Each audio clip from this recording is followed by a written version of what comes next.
नमस्कार, मी सिद्धेश दिलीप शिगवण मित्तम बातमीमध्ये तुम्हा सर्वांचं स्वागत करतोय। बातमीपत्राला सुरुवात करण्याआधी नजर टाकूया या बातमीपत्रातील काही महत्त्वाच्या हेडलाईन्सवर। ठाण्यामध्ये प्रॉपर्टी एक्सपो 2025 चे आयोजन उपमुख्यमंत्री एकनाथ शिंदे यांची उपस्थिती। ठाणे महानगरपालिका विकास कामांना चालना देण्यासाठी कोट्यवधी रुपयांचा निधी मिळणार, प्रताप सरनाईक यांनी दिली माहिती। आधी मित्राच्या एटीएम मधून पैसे काढल्यानंतर मित्राचीच हत्या केली, नवी मुंबईमधील धक्कादायक घटना। आणि मंत्री गणेश नाईक यांनी कल्याण डोंबिवली शहरामध्ये जनता दरबार घ्यावा, दीपेश म्हात्रे यांची मागणी। आता पाहूया सविस्तर वृत्त।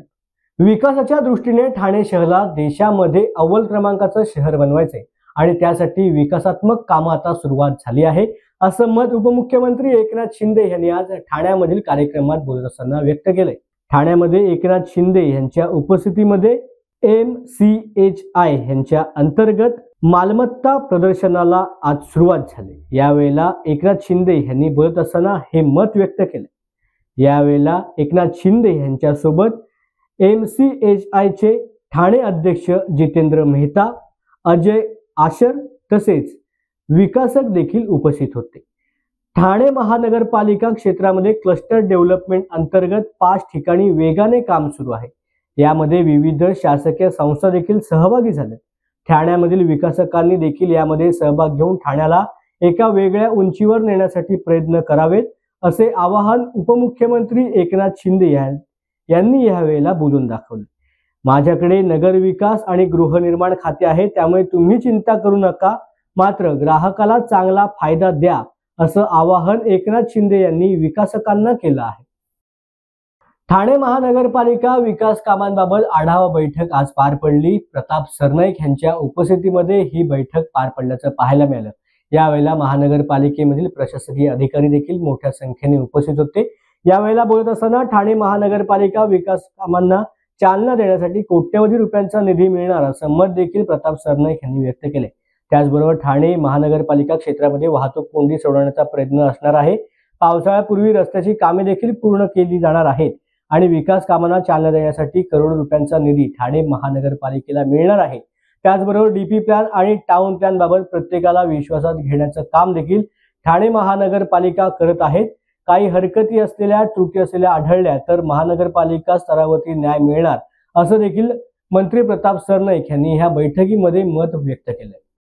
ठाणे महापालिकेचे आयुक्त आणि संपूर्ण ठाणे महापालिका हद्दीतील सन्माननीय उपमुख्यमंत्री एकनाथ शिंदे साहेब मुख्यमंत्री असताना त्यांनी जो निधी या शहरासाठी वितरित केला होता, त्या माध्यमातून MMRDAचे काही प्रकल्प चालू आहे रस्त्यांचे, काही ठाणे महानगरपालिकेच्या माध्यमातून मोठे प्रकल्प चालू आहे। त्यामध्ये कांदळवन उद्यान आहे, नागला बंदर सुशोभीकरण आहे, MMRDAच्या माध्यमातून घोडबंदर रोडचं विस्तारीकरण चालू आहे आणि त्याचबरोबर आमच्या ठाणे महापालिका हद्दीमध्ये ओळा माजिवडा विधानसभा मतदारसंघातील अंतर्गत रस्त्यांसाठी सुद्धा 500 कोटी रुपयाचा निधी MMRDAच्या माध्यमातून खर्च होत आहे।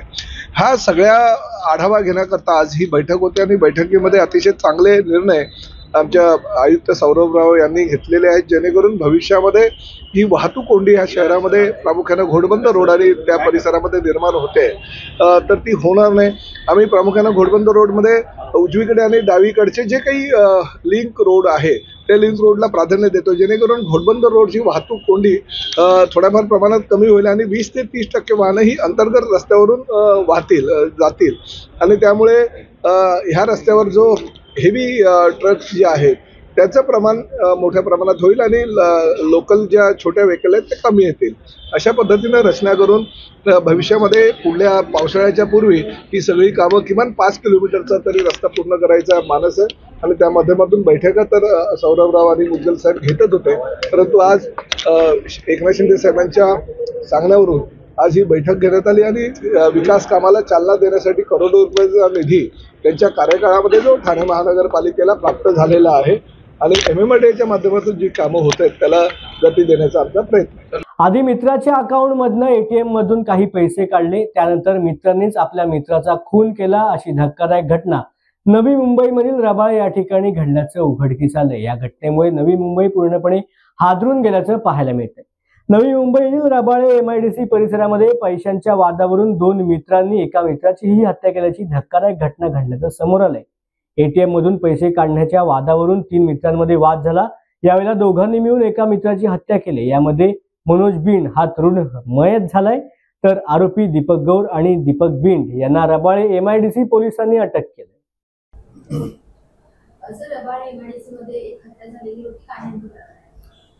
सदर हत्येच्या मागचं कारण असं होतं की दिनांक 21 तारखेला यातील मयतनामे मनोज बिंद हा मिसिंग झाल्यावर पोलिसांनी तक्रार दाखल झाली होती।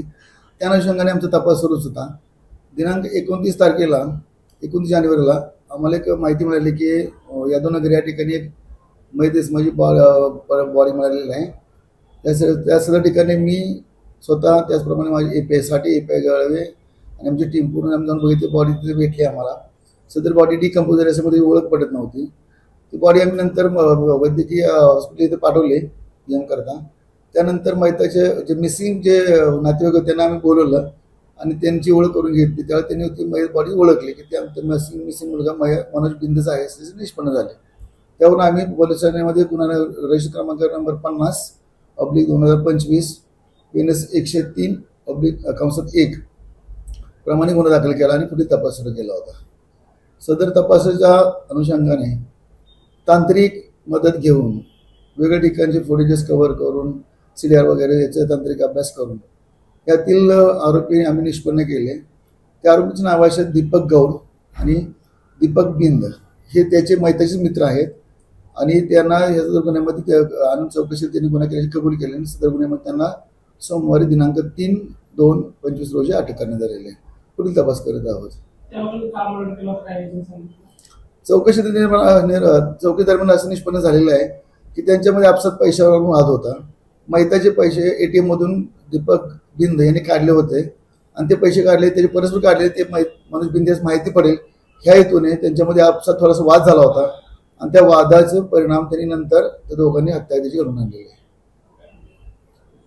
कल्याणमध्ये दिवसेंदिवस अंमली पदार्थ तस्करी करणाऱ्यांना अटक करण्याच्या अनेक घटना आपण घडल्याचं पाहिलेलं आहे। पोलीस प्रशासन देखील अंमली पदार्थाबाबत मोठ्या प्रमाणामध्ये जागरूक असून अंमली पदार्थ तस्करी करणाऱ्यांना, खरेदी विक्री करणाऱ्यांना आता अटकेची कारवाई पोलिसांच्या माध्यमातून सुरू आहे।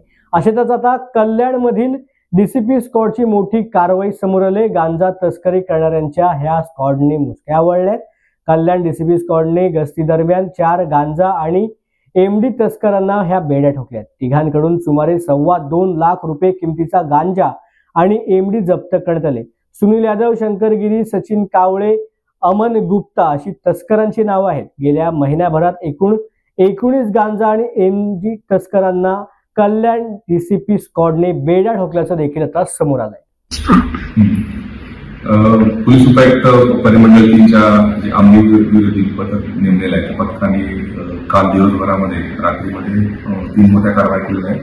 त्या 3 कारवाईमध्ये चरस, त्यानंतर MD आणि गांजा असे विक्री करण्याचा आपण 4 जणांना ताब्यात घेतला आहे।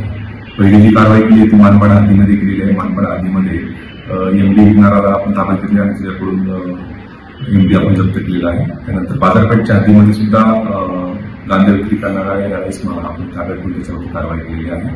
तर डोंबिवलीच्या हद्दीमध्ये सुद्धा चरस विक्री करता येण्याचा जे 2 जण आहेत त्यांना सुद्धा आपल्या टीमने अटक केलेली आहे आणि याचा एकूण सुद्धा याच्यामध्ये मुद्देमाल जो आहे MD असेल, चरस असेल आणि गांजा असेल असंही ती 14 रिकव्हर केलेला आहे।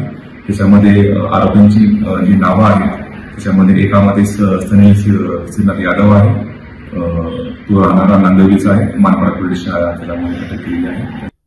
गणेश नाईक यांनी कल्याण आणि डोंबिवली ह्या शहरामध्ये आपला जनता दरबार घ्यावा, म्हणजे त्यांना त्यांच्या पदाधिकाऱ्यांनी काय घोळ घालून ठेवलाय हे समजेल। त्यांच्या नगरसेवकांनी, आमदारांनी कशा पद्धतीने काम करून ठेवलं आहे, कशा प्रकारचा विकास केलाय ते देखील त्यांना समजेल असं मत दीपेश म्हात्रे यांनी व्यक्त केलंय। पाहूयात। गणेश नाईक साहेबांनी ठाणे, नवी मुंबई या ठिकाणी मोठ्या प्रमाणात जनता दरबार घ्यायला सुरुवात केलेली आहे।